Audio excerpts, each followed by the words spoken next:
In the shadow-soaked mountains of Montana lies a town that death forgot Garnet, where the living are unwelcome and the dead refuse to rest. It began in 1864 when a tormented prospector named Garnet Joe unearthed more than gold in these cursed peaks. Something dark stirred in those ancient hills, whispering promises that drove him to build his cabin in complete isolation. Joe lived as a hermit until his mysterious death, shunning all human contact as if he knew something terrible waited in the mountains, something that demanded solitude.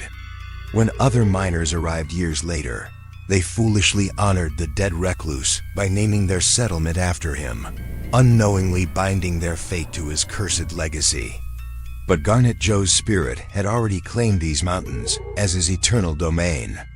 The gold they sought came with a horrific price. Miners began disappearing into the tunnels, their anguished screams echoing through the underground darkness before falling into unnatural silence.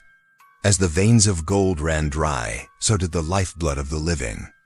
The survivors fled in terror, leaving behind a town possessed by something far more valuable than precious metal. Human souls, trapped forever in Garnet's supernatural web. Today, the skeletal remains of buildings stand like tombstones against the Montana sky. The mountains themselves seem to pulse with malevolent energy, and the forests whisper with voices of those who never escaped. But it's the old jail that holds the darkest secrets, a stone monument to suffering, where the spirits of dead miners still scratch at the walls, eternally trying to claw their way back to the world of the living. Visitors describe an overwhelming sense of dread, of being hunted through the ruins by unseen eyes. The temperature drops without warning, and shadows move independently of any earthly form.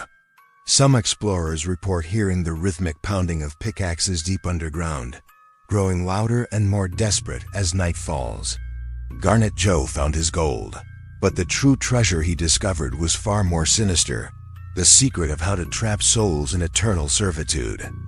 And in the haunted peaks of Montana, his collection continues to grow, one foolish visitor at a time.